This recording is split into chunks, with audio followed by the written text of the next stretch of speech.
definitely read the book The Devil Wears Prada or seen the movie, but we're here for the book party for the sequel, Revenge Wears Prada. And I've got my Prada bag right here, and I can't wait to interview Lauren Weisberger, the amazing author. Let's go inside. I'm here with Lauren, one of my favorite authors, Devil Wears Prada, and you have a sequel, so what made you decide to write a sequel? Every time I've sat down to write a new book, I've thought about maybe revisiting these characters, but I wanted some time to pass, and I thought sort of a decade later, so much happens in 10 years, in your 20s especially, so I thought right about now would be perfect to check in with Andy again. She seems in a better place as... She is. She's grown up. She's not the wide-eyed assistant anymore. She's editor-in-chief of her own magazine now, and she has paired up again with her former runway nemesis, Emily Charlton. What gave you the idea to do like an upscale bridal magazine in the book? It was just sort of my fantasy job. I really like that it kind of incorporates the clothes and the glamour of it all. There's a great line in the book about no dyed shoes. No dyed shoes. Yeah. Pet peeve? Oh, one of those things. And obviously the Miranda scenes are my favorite. Do you have so much fun writing that character? I do.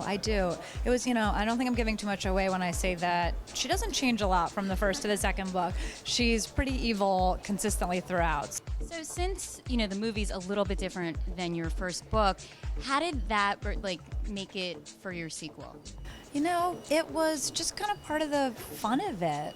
Every now and then I even find myself saying, did that happen in the book or did it happen in the movie? It was probably the Emily character in the movie that stuck most in my head. But what did you think about Meryl Streep playing Miranda? It doesn't get better than that. It was pretty great. I thought she did an amazing job. I thought the whole cast, everyone they chose, was just terrific. I was so happy with the movie. And then in an interesting twist, Anna Wintour became the editorial director of Condé Nast, and Miranda is now the editorial director of Elias Clark, so good timing. Sometimes life imitates art, yes. This was signed, sealed, and at the printer when I heard that announcement, so gotta laugh out of that one. Okay, and what about plans for a sequel of the movie? I don't know what the chances are of getting all those people in the same place at the same time again, but I'd love it if they did. We're in Miami, you're promoting the book, but instead of doing it at a bookstore, we're at Splendid, so what's the connection with Splendid? I'm just super excited to be here. I love their clothes. I'm staring at these little girl dresses, and I can't wait to get one for my daughter. And then motherhood is another theme of the book, so how much did that influence you, your own experience? Yes, I'm not going to say who, but motherhood does factor into the book. And I have gotten married and had 2 children in the last 10 years, so definitely pull from your own life and inspiration. Great, and so what is next for Lauren? Right now, just kind of focusing on this one. I have some ideas for the next one, but not totally ready to share quite yet. Well, this should be everybody's summer reading, so thank you so much. Thank you. Thanks for coming out. Karen, so are you a fan of Devil Wears Prada? You know what? Ever since the book came out and obviously after the movie, I was a huge fan. And it's such a pleasure meeting Lauren. She's so sweet, so down to earth. And who knows, I'm going to try casting for the sequel. Do you have a favorite moment from either the book or the movie? You know what? I think every single scene that she's in the office and trying to deal with her going in and getting her coffee, I just loved the interaction between those 2 different personalities. I think she played such an amazing role.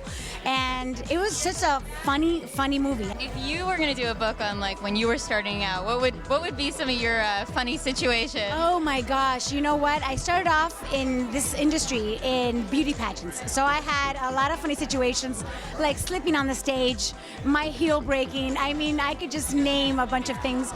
And there's just all these little anecdotes that pile up throughout the years, which I don't want to say how many years I've been doing this for. But not that long. Not that long at all.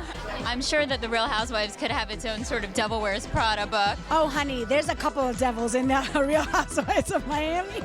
You know what? It could definitely have its own book. It was such an experience for me, and I'm not going to say it was negative. I think it was an amazing experience because thanks to that, I got to make such amazing friends. Joanna, Lisa, and Leah have become literally some of my best friends. Well, thank you for hosting tonight. Thank you so much. I'm happy to be here. Like I said, I'm a fan of Lauren's, fan of her work, fan of her books, and it was a great opportunity to meet her and just to be a wonderful, a part of this wonderful event.